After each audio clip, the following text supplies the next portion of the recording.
In the last two lessons, we looked at how bits are arranged for transmission, serial or parallel, and in which directions. This lesson is about what they actually travel through, which is a separate question again. The transmission medium is the physical path, a copper cable, a fiber optic strand, or open air carrying a radio signal.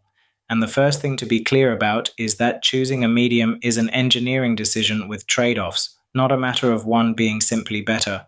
A fiber cable outperforms Wi-Fi on almost every technical measure, and yet nobody wires their phone to the wall.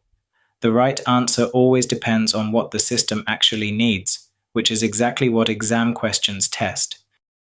Starting with wired, USB is the general purpose connection between a computer and a peripheral. It is serial, which we established is what makes it reliable over a cable run.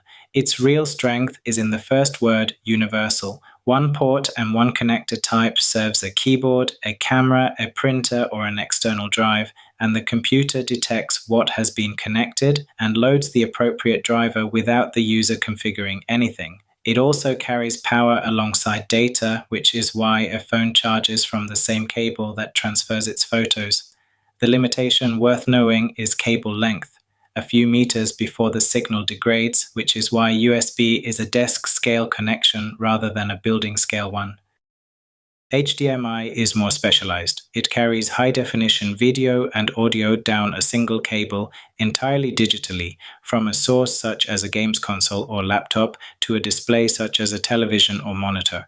2 points earn marks here. First, it is a digital signal end-to-end, so there is no conversion to analog and back, and therefore no loss of quality in the transfer, unlike older analog video connections. Second, it carries audio and video together, so one cable replaces the separate video and audio leads that older setups needed.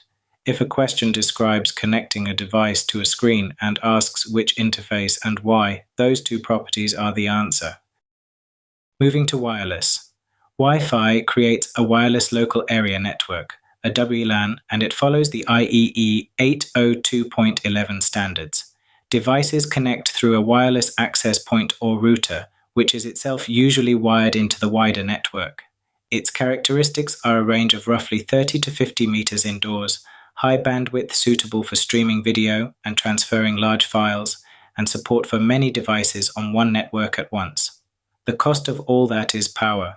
A Wi-Fi radio draws considerably more than a short-range alternative, which matters a great deal on anything running from a small battery. Bluetooth is built for a different job entirely. It creates a wireless personal area network, a WPAN, over a much shorter range, around 10 meters, connecting a small number of devices directly to each other rather than through a central access point. Its bandwidth is far lower than Wi-Fi, which is fine for what it carries. Audio to a pair of headphones, keystrokes from a keyboard, or readings from a fitness tracker. And crucially, it uses very little power. Devices pair with one another, forming a direct link that persists. So Bluetooth is not a weaker Wi-Fi, it is a deliberately different trade-off, buying long battery life and simplicity at the cost of range and speed. Put side by side, the pattern is clear. Wi-Fi, longer range, much higher bandwidth, many devices, higher power consumption, and it needs an access point. Bluetooth, short range, low bandwidth, few devices, very low power consumption, and devices connect directly to each other. Notice that these are not the same axis. It is not that one is fast and the other slow. They were designed for different problems. Streaming a film to a television needs the bandwidth and range Wi-Fi provides. Sending audio to earbuds for 8 hours needs the battery life Bluetooth provides, and would be actively worse over Wi-Fi.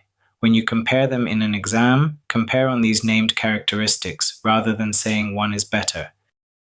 So here is the procedure for the question type that actually appears. You will be given a situation and asked to choose a medium and justify it. Work through 3 things in order. 1. What is the distance? A few meters suggests Bluetooth or a cable. A whole building suggests Wi-Fi or wired networking.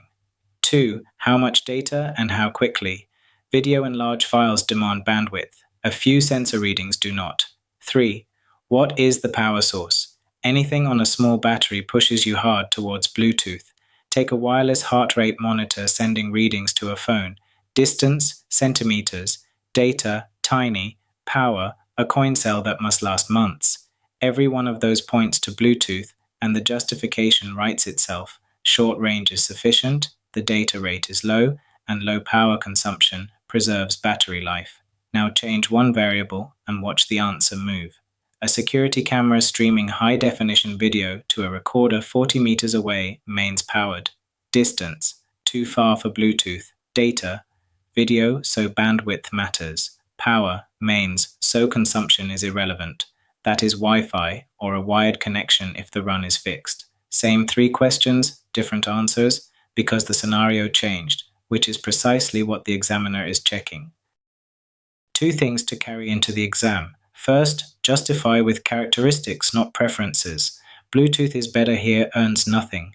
Bluetooth is suitable because the range required is under 10 meters and the device runs on a battery earns the mark. Name the property, then connect it to the scenario. Second, watch the word wireless in a question. It does not automatically mean Wi-Fi.